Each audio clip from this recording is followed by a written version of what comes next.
Salut à tous, on se retrouve aujourd'hui pour la nouvelle saison de Thread Horror Show, saison 2, c'est parti, générique.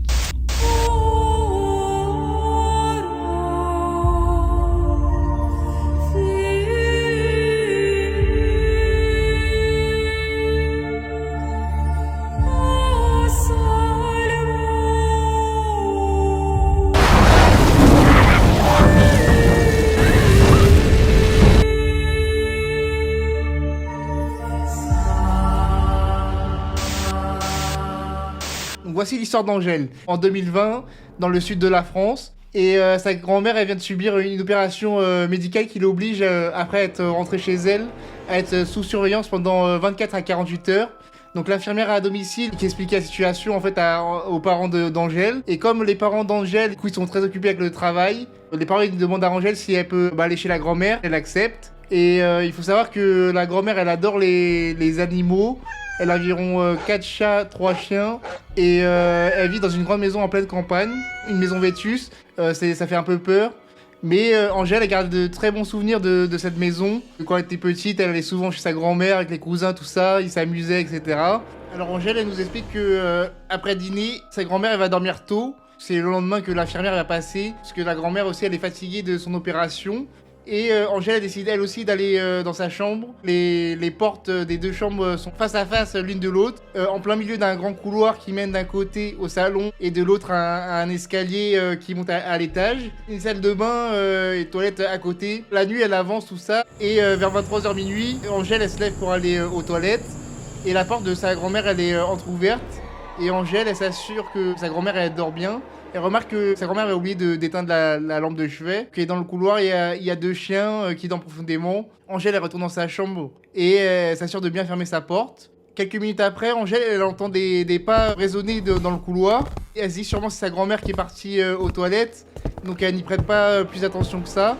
Le problème, c'est que plusieurs minutes après avoir entendu cela, Angèle, elle est perturbée parce qu'elle entend personne revenir de la salle de bain en fait, mais elle n'entend pas les pas de retour de sa grand-mère vers sa chambre. Et elle commence un peu à flipper et à se poser plein de questions. Donc quelques minutes après, Angèle elle commence à entendre quelqu'un marcher à nouveau le long du couloir et des vrais bruits de pas. Et c'est impossible que ce soit sa grand-mère car elle avait du mal à marcher. Et donc Angèle elle essaie de se rassurer comme elle peut. Elle se dit oui bah c'est les chiens du coup qui marchent. Sauf que les chiens, Angèle elle en a deux. Ça ressemble pas du tout à ce bruit là. Elle trouve que ça ressemble plutôt à des pas d'humains. L'instinct d'Angèle lui dit qu'il se passe quelque chose de pas normal. Et les pas, ils continuent le long du couloir en faisant des allers-retours. Elle n'entend plus marcher, mais tout d'un coup courir, comme si quelqu'un qui court dans le long du couloir. Et Angèle, elle se pose 1000 questions dans sa tête. C'est vraiment le bruit d'une personne. Les pas, ils se rapprochaient de plus en plus de la chambre d'Angèle. Et sa grand-mère, elle est incapable physiquement de courir comme Angèle l'entend. Et donc Angèle, elle est paniquée dans sa chambre, elle est tétanisée. Et elle met sa série sur pause pour écouter un peu plus les bruits de pas. Et elle regarde la porte en se disant qu'elle pourrait l'ouvrir afin de voir ce qui se passe. Mais dans ce genre de situation, Angèle explique qu'elle est terrifiée, on ne peut plus bouger. Elle est tellement paralysée par la peur qu'elle n'arrive plus à se lever. Et la situation est d'autant plus bizarre que Angèle elle dit que s'il y avait un étranger, bah, les chiens ils auraient aboyé. Mais les pas ils sont arrêtés d'un seul coup de courir. Angèle elle a rien entendu de plus durant cette nuit-là. Elle assure qu'elle n'a pas fermé l'œil Angèle et elle a attendu patiemment le lendemain matin pour se lever. Elle demandait à sa grand-mère si sa grand-mère était allée aux toilettes la nuit précédente. Et sa grand-mère lui a répondu que non, elle n'était pas allée aux toilettes. Et donc là, Angèle, aujourd'hui, encore avec le recul sur cette histoire, donc elle essaie de rationaliser.